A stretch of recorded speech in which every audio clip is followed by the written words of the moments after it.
आज मैं आपको बताऊंगा कैबिनेट मिशन प्लान के बारे में। तो cabinet mission plan was a set of proposals which aimed at ensuring peaceful transfer of power to Indians. इसको हम कैबिनेट मिशन इसलिए कहते हैं because all its 3 members were members of British cabinet. इसके मेंबर्स थे Pethick Lawrence, the secretary of state for India, Stafford Cripps and A V Alexander. यहां पर हमें 2 टर्म्स में कंफ्यूजन होता है, secretary of state for India and voice Roy. Secretary of state for India was a member of British cabinet और ये British parliament के अंदर बैठा करता था, and voice Roy was the representative of crown in India. और इन दोनों में अगर हम देखेंगे कि कौन सा ज्यादा पावरफुल है, technically secretary of state for India was more powerful because of the ultimate political authority he was having with respect to India.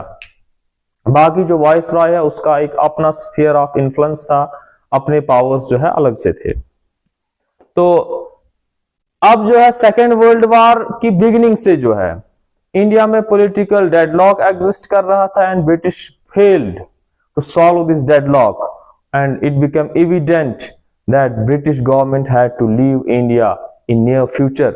British को ऐसा लग रहा था कि उन्हें जल्दी जो है इंडिया से चला जाना है, सो वो चाहते थे कि जो ट्रांसफर ऑफ पावर हो from British crown to Indian masses वो एक पीसफुल तरीके से हो, with respect to keeping in view the unity and integrity of India, ताकि different sections of Indian society जो है वो इस चीज से मुतफिक हो और ब्रिटिश के जाने के बाद यहाँ सिविल वॉर जैसी सिचुएशन पैदा ना हो। इसीलिए जो है कैबिनेट मिशन को जो है इंडिया में भेजा जाता है ताकि वो डिफरेंट ग्रुप्स के साथ डिस्कशंस करे।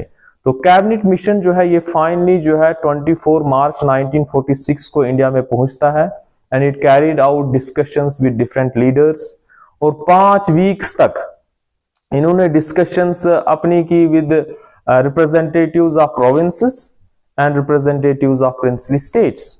और इसी दौरान जो है एक कॉन्फ्रेंस भी होती है between Congress and Muslim League at Shimla regarding the nature of federation, regarding the constituent assembly, grouping of provinces. लेकिन जब कैबिनेट मिशन को ये लगा कि the differences between them are irreconcilable, then the conference was closed and cabinet mission came with its set of recommendations in the form of cabinet mission plan। अब key provisions इस plan के क्या थे? This plan provided for single Indian Union and the demand for Pakistan was rejected, straightforward इसको reject कर दिया गया। Second, it provided for the grouping of provinces। किस 3 ग्रुप्स में जो है प्रोविंस को डिवाइड किया, group A, group B and group C. Group A will consist of Hindu majority provinces, group B and group C will consist of Muslim majority provinces. Group A में क्या क्या आएगा, Madras, Bombay, central province, united province, Bihar and Orissa. Group B में Punjab, north western frontier province, Sindh, Balochistan etcetera, and group C will include Bengal and Assam. तो union government जो है उसके पास powers होंगे with respect to subjects like defence, foreign affairs, communication and currency. और बाकी के तमाम सब्जेक्ट जो है that will be under the jurisdiction of provinces and the residuary powers were also vested in provinces. Residuary powers का मतलब वो powers होता है जो किसी भी लिस्ट में मेंशन नहीं है, वो पावर्स भी प्रोविंस को दिए गए। इसका मतलब cabinet mission plan provided for federal structure in India, federal union, और हम कह सकते हैं federal government.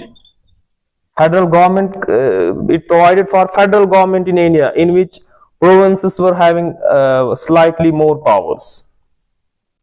So it provided for setting of constitution making body. The constitution making body would be elected by the process of proportional representation by the provincial legislatures, and it will be partly nominated by princely states। उसके बाद जो है and each member, और हर member जो है constituent assembly का will represent 1 million population. और next provision जो है इसका था interim government. Interim national government setup होगी, जब तक नया कॉन्स्टिट्यूशन फ्रेम होगा तब तक के लिए जो है इंटरिम नेशनल गवर्नमेंट सेटअप होगी which will include leaders from different sections of Indian society, different political parties, and it will consist of Indians.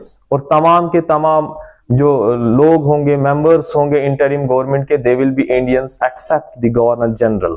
Governor general जो है वो ब्रिटिश होगा, बाकी जो है सब लोग इसमें जो है इंडियन होंगे।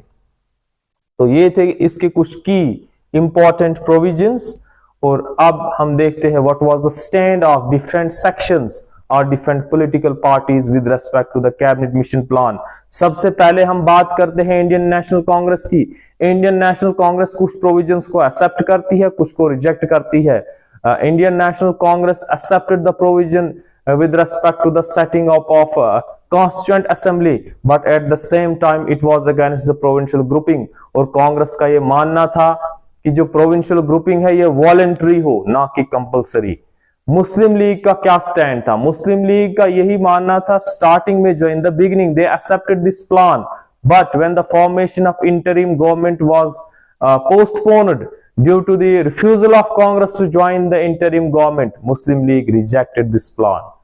और उसके बाद जो है सिक्स जो है इस प्लान को रिजेक्ट करते हैं। क्यों करते हैं? Because they were left at the mercy of Muslims. Depressed class भी इस कैबिनेट मिशन प्लान को रिजेक्ट करते हैं। उनका यही मानना था कि their interests are not accommodated under cabinet mission plan.